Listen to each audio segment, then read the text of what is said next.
আসসালামু আলাইকুম ভিউয়ার্স, আমি দীপা। আমার চ্যানেলে আপনাদের স্বাগতম। ভিউয়ার্স, আমি আপনাদের কাছে নিয়ে এসেছি শের খুরমা সেমাইয়ের রেসিপি। তো এই রেসিপিটা খুবই ইজি একটা রেসিপি, খুব সহজে হয়ে যায়, ডিলিশিয়াস একটা রেসিপি। এটা একবার খেলে সারা জীবন এই স্বাদ মুখে লেগে থাকবে। তো চলুন রেসিপিটা দেখানো শুরু করে দিই। আর ভিডিওটা যদি ভালো লাগে আমার ভিডিওটিকে লাইক করে দেবেন, আর চ্যানেলে নতুন হলে প্লিজ চ্যানেলটিকে সাবস্ক্রাইব করে পাশে থাকা বেল আইকনটা প্রেস করে দিবেন, তাহলে আমার ভিডিও নোটিফিকেশন সবার আগে পৌঁছে যাবে। তো ফার্স্টে চুলাতে একটা কড়াই বসিয়ে নিলাম। কড়াইটা একটু গরম হলে এর মধ্যে 1 টেবিল চামচ ঘি দিয়ে দিলাম।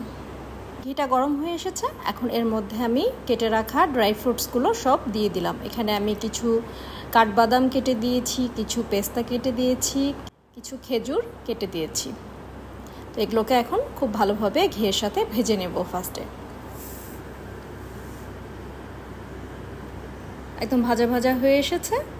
এখন এই পর্যায়ে আমি এখানে হাফ প্যাকেট সেমাই ভেঙে এখানে দিয়ে দিলাম।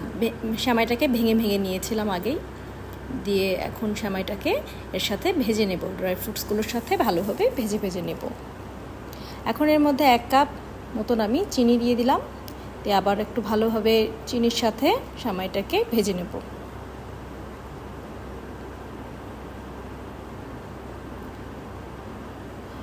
মিডিয়াম লোতেই চুলাটা রাখবেন, নাহলে পুড়ে যাওয়ার ভয় থাকে। এখন এখানে আমি 1 লিটার দুধ ঢেলে দিলাম।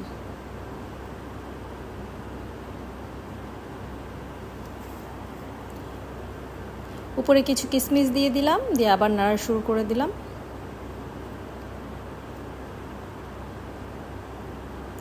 আমাদের সেমাইটা হয়ে এসেছে, দেখতেই পাচ্ছেন। এখন আমি নামিয়ে নেব সেমাইটাকে। এটা হতে বেশিক্ষণ সময় লাগে না, খুব জলদি হয়ে যায়। তো সেমাইটা একটা সার্ভিং বোলের মধ্যে ঢেলে নিলাম।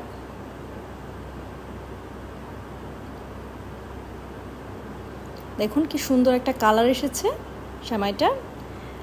এর মধ্যে আমি এখন উপরে কিছু কিশমিশ দিয়ে দিলাম, আর কেটে রাখা কিছু খেজুর দিয়ে দেব, দিয়ে একটু গার্নিশ করে দিলাম।